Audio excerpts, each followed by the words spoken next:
It's me again. Sorry, I had a phone call I had to take. I only have one phone that I record off of and all that, so just bear with me. This will get better as we get monetized, etc. So, but I'm gonna get back on my what I was talking about. As like I said, as a child, I had a maid. My dad had a very good job. I lived on a farm. I had a horse. I had it all. And I'm not saying that I didn't. I was a spoiled ass fucking brat. I mean, for the most part, I got what I wanted. But what I lacked the most was compassion and care from my parents. I couldn't talk to them. They were never home. I practically were, everything that I'd done growing up, I couldn't go to my parents. And I remember when I was younger, when I was in elementary school, I stole money out of my dad's wallet, took it to school and just handed it out on the bus. And very wrong of me, of course, but I just wanted freaking attention. And the only attention I got is when, for the most time, now my dad did take me hunting and fishing. I enjoyed hunting, very much so did, very, very much so did, but I got to a certain age, the hunting club wouldn't let me go anymore. And that really made me mad too, because that was my time with my dad. Like, I wouldn't go in the hunting club when I wasn't allowed to go, like if the men were like doing their thing, because it was predominantly all men. I was the only little girl that went. The only. Okay? Let's get this very clear. I was the only little girl that was allowed to go. Okay? And when I started developing breasts and I started doing all that, a lot of the people within the hunting club started saying, well, she can't come anymore. And I took that very personal. I took it very personal because, a lot of them people, I considered family and I grew up with a lot of them and I get it, but, females like to hunt too. And just because I was a little girl shouldn't mean that I shouldn't be able to come hunting with my dad. But anywho, I enjoyed that. They knew me as sitting on top of the box, my hair blowing in the wind, and my dad had a 1979 Ford pickup truck. It was green.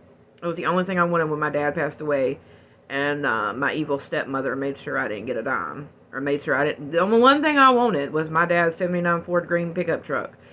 That's all I ever wanted. Wasn't worth but maybe $500. She made sure I didn't get it, but karma is another thing, and she will get hers.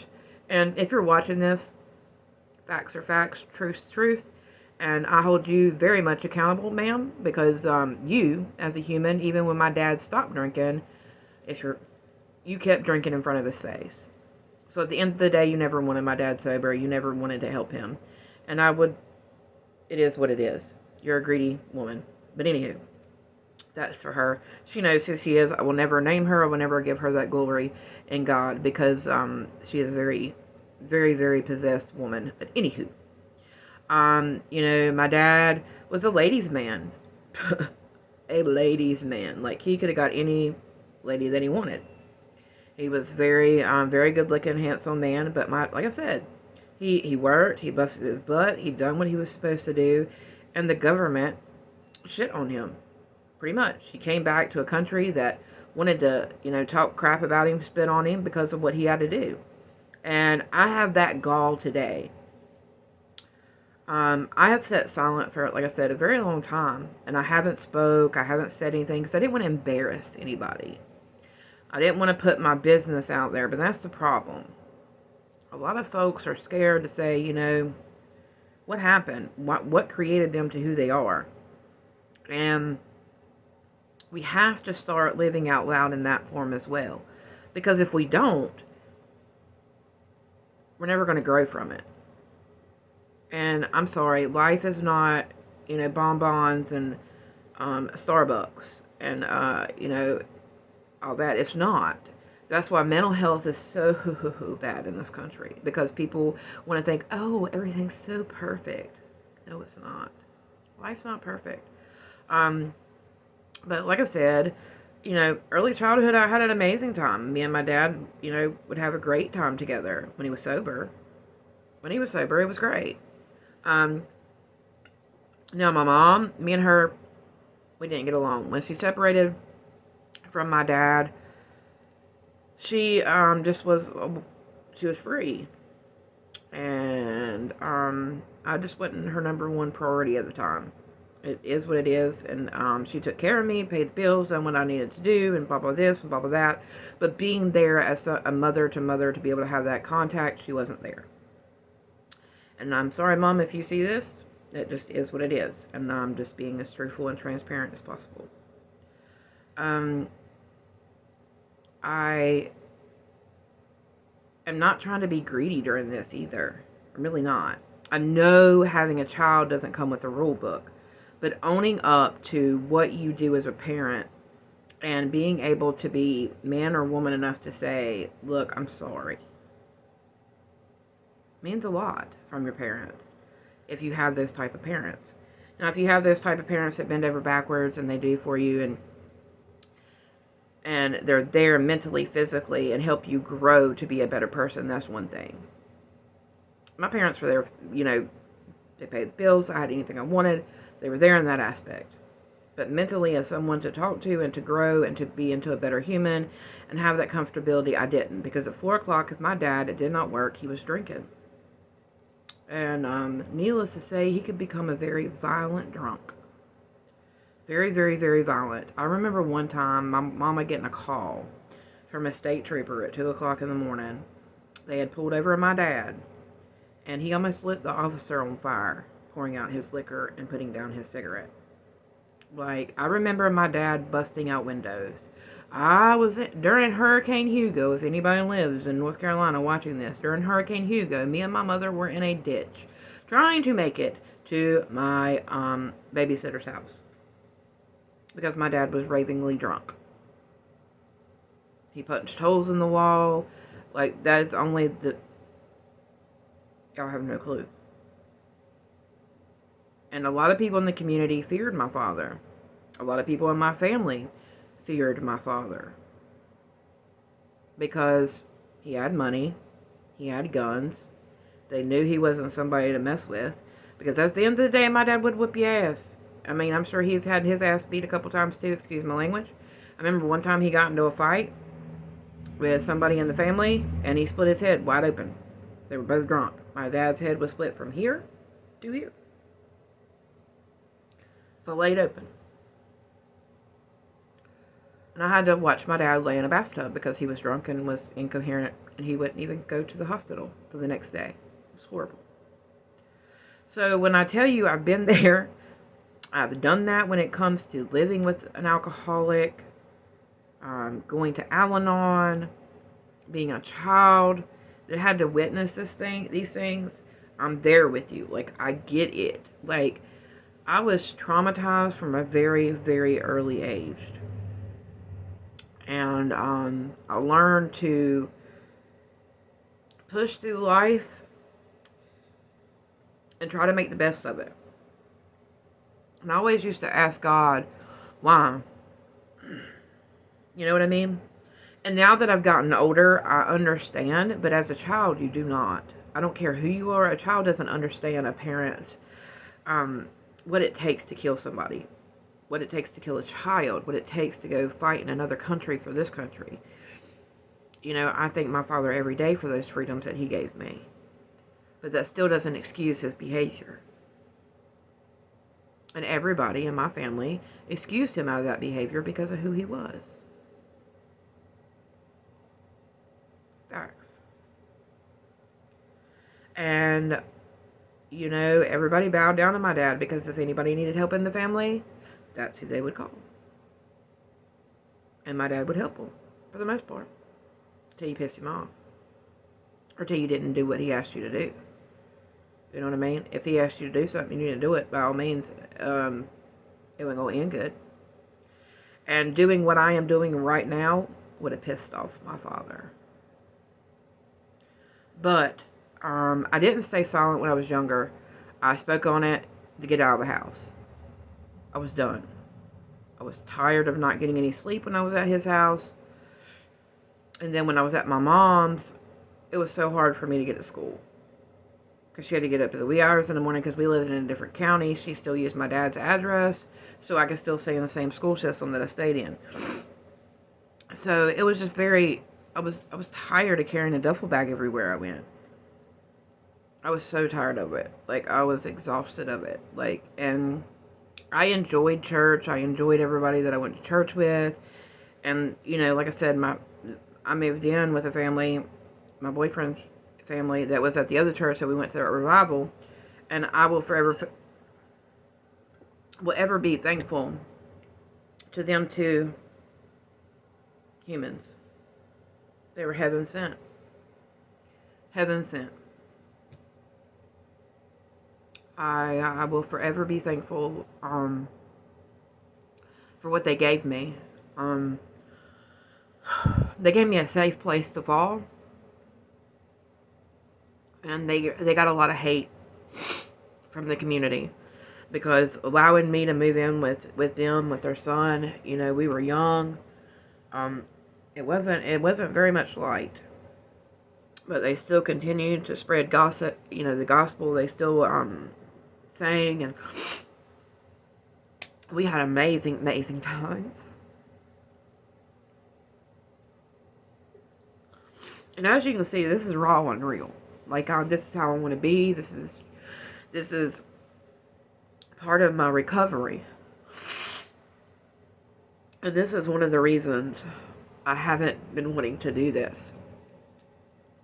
Because once this gets out there, and certain people see it, they're going to start talking. And frankly, let them talk. Let them talk till the cows come home. You know what I mean? Like, they were the adults in my life. I wasn't the adult. You know what I mean? They were the adults. I was the child at the time, and they made very irresponsible decisions and choices. And they allowed themselves to be, absent from it. But I am so thankful to the two humans that took me in underneath their roof, fed me, took care of me, took me to Virginia. They looked at me like their own daughter. And I will forever, forever, forever, forever be grateful for them two humans. I won't say their names, but they will know. If whoever, people that see this video from my hometown and everything, they will know. Just know if you're watching this, I love you much. And thank you for everything. Even though it didn't work out with me and their son, I am super, super, super, super thankful that I had them in my life. She taught me how to cook. She taught me so much about life. Ralph, her husband, he taught me so much about life as well. I mean, that man was amazing. To see his drive to get up to work every day, to see, how much he truly, truly loved the Lord and still loves the Lord. And he never, he looked at me like he loved me. And that was very a good feeling for me. Every time I would walk in their door and get to play rummy, like we would play rummy and Yahtzee and Zilch, and we would have a good old time. You know what I mean? And I am so thankful for those many memories that we did have. You know what I mean? But at the end of the day, like I said, I ended up getting a divorce when I was like 19. He ended up cheating on me, which was a very, very, very trying time for me. Like I said, we had a house. We had a trailer. We had cars. We had horses. We had it all. He had a boat. He went fishing. And I wasn't mature enough. And I went to my parents to try to get help, and that wasn't much of the help. They told me I got myself in the situation to get myself out. I lost my car. I didn't have nowhere to go. After I stayed a few weeks at his parents' house, I wouldn't go back to the trailer. I just wouldn't. I didn't feel like home anymore. He wouldn't help me keep my car, even though he was making twice the amount of money as I was. I was very mad at God at that point in my life. I was very mad. I'm like, why? I gave him everything. And I did. I worked 2 jobs. I let him blow his paycheck on hunting and fishing.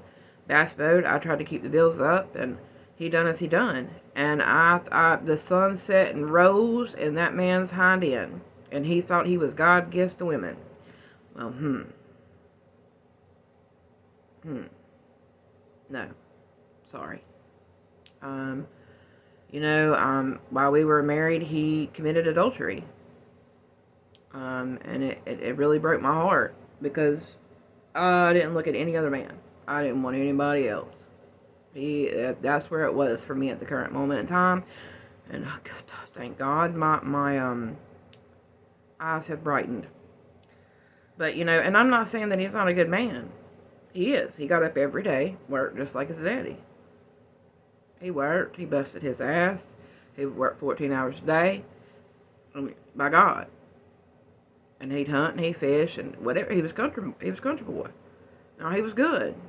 Now, if he cared about you and you were in his center circle, you were good. He just fell out of love with me, I think, for the most part, because I wouldn't have a child at that time. I wouldn't have a child. I didn't want to bring babies into the world yet. I still wanted to get an education. I still wanted more. At that time, I was still young. And like I told him, we need more. We need to put more in the bank. And he didn't like that too well. And I really think that's why he left. Because I wouldn't give him a child when I was 18. Just didn't. And he claims that we tried for so many years. No, we didn't. No, we didn't. I wasn't having a baby that young. That just wasn't, you know what I mean? Like, we need to put money in the bank. You need to be a mature adult. And I knew from a young age, well, even though I did have my child young, but I had my crap together, too. Now we're going to get into talking about my oldest daughter.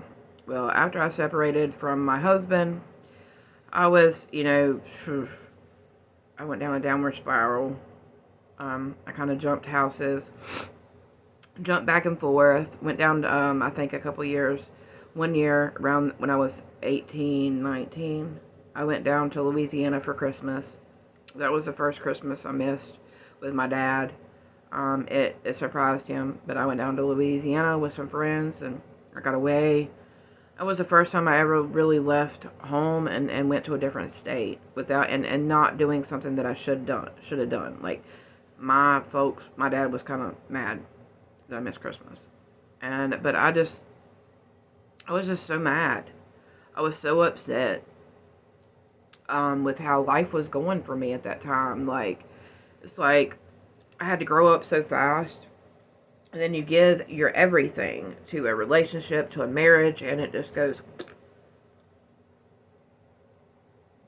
And you're like, what the fuck? And that's just being honest and real. And I'll never forget it. I carried our rings. He gave me his ring when he didn't want to be with me no more. I carried our rings around on a necklace. And still went to our same church for months on end. I did. And that was really hard for me. Mentally, physically, that broke me. Because I didn't know who to turn to. His family was my family. I really didn't have a family. So I had to disassociate myself from the church, because a lot of the church that we went to, it was his family. And at the end of the day, they were always going to have his back for the most part. You know what I mean? Not saying that they didn't love me, but that was his family and who he grew up with, his aunts and uncles, people that, have known him all of his life. So they're going to have his side, okay?